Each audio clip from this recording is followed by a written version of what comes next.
কি সামনে পরীক্ষা, ভয় লাগছে? ভয় তো লাগবেই, এটাই স্বাভাবিক।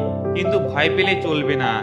আজকের এই ভিডিওটা তুমি যদি শেষ পর্যন্ত দেখো, তাহলে আমি নিশ্চিত যে তোমার সমস্ত ভয় কেটে যাবে, আর সাথে সাথে তোমার নম্বরও 10% ইনক্রিজ হয়ে যাবে। তাহলে শোনো, মাধ্যমিক পরীক্ষা হলো ছাত্র জীবনের সবচেয়ে বড় পরীক্ষা। আর সবচেয়ে বড় বিষয় কি জানো? এই পরীক্ষা নিজের স্কুলে হয় না, অন্য স্কুলে হয়। অচেনা ক্লাসরুম, অজানা পরিবেশ, অপরিচিত শিক্ষক, এমনকি জায়গাটাও অচেনা। তাই ভয় লাগাটাই স্বাভাবিক। কিন্তু আমি বলবো, ভয় পাওয়ার কোনো দরকার নেই। তুমি একদম নিজের মনে করে এই পরীক্ষা দেবে। এখন তুমি আমাকে বলবে কি করে নিজের মনে করব। তো এর জন্য তোমাকে প্রথম দিন এক্সাম দিতে হবে, তারপর তুমি নিজেই বুঝে যাবে। 2025 সালে আমি যখন প্রথম মাধ্যমিক পরীক্ষা দিতে গিয়েছিলাম, তখন আমারও খুব ভয় লেগেছিল। কিন্তু বিশ্বাস করো, দ্বিতীয় দিন থেকে আর সেই ভয়টা ছিল না। এবার আসি সবচেয়ে গুরুত্বপূর্ণ একটা বিষয়ে, যেটা 90% স্টুডেন্টরাই ভুল করে।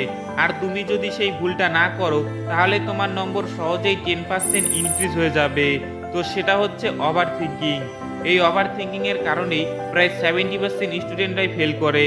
তারা নিজেকে বলে, আমি তো কিছুই পড়িনি, এখনো পর্যন্ত আমার সিলেবাস কমপ্লিট হয়নি, এবার আমার কি হবে, আমি মনে হয় ফেল করব।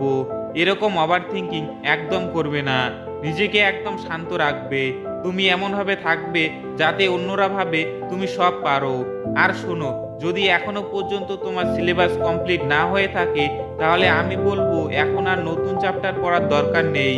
আগে যেগুলো পড়েছো সেগুলোই ভালো করে রিভিশন দাও। কারণ তুমি যদি শুধু সিলেবাস কমপ্লিট করার চক্করে পড়ে থাকো, তাহলে রিভিশন না দেওয়ার জন্য আগের পড়াগুলো ভুলে যাবে।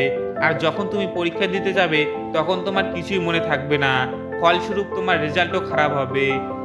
তুমি কিভাবে পড়া সহজেই মনে রাখবে, সেটা আমি এই ভিডিওটাতেই একদম ক্লিয়ারলি বুঝিয়ে দিয়েছি। আর তুমি যদি সত্যি পরীক্ষায় ভালো রেজাল্ট করতে চাও, তাহলে এই ভিডিওটি শেষ হওয়ার পর এই ভিডিওটা অবশ্যই দেখে নিও। একটা কথা মনে রেখো, এই পরীক্ষাটা তোমার জীবন শেষ করবে না, কিন্তু এই পরীক্ষাটা তোমাকে নিজের উপর বিশ্বাস করতে শেখাবে। ভয় নিয়ে নয়, আত্মবিশ্বাস নিয়ে পরীক্ষায় ঢোকো। কারণ তুমি যতটা ভাবছো, তুমি তার থেকেও অনেক বেশি প্রস্তুত। আর যদি তুমি নিজেকে বিশ্বাস করো, তাহলে কেউ তোমাকে আটকাতে পারবে না। মাথা ঠান্ডা রাখো, হাত কাঁপতে দিও না। আর মনে রেখো, তুমি ফেল করার জন্য পড়াশোনা করোনি, তুমি জেতার জন্য পড়াশোনা করেছো। যাও, ভালো করে এক্সাম দিও। তোমার জন্য দোয়া রইলো। আর এই ভিডিওটা যদি তোমার ভয় একটু হলেও কমিয়ে থাকে, তাহলে এখনই ভিডিওটাকে লাইক করে কমেন্টে লিখে জানাও, আমি পারবো। আর এমন পড়াশোনা বিষয়ক টিপস জানতে হলে যিশু মোটিভেশনাল চ্যানেলটি সাবস্ক্রাইব করে পাশে থেকো। Thanks for watching.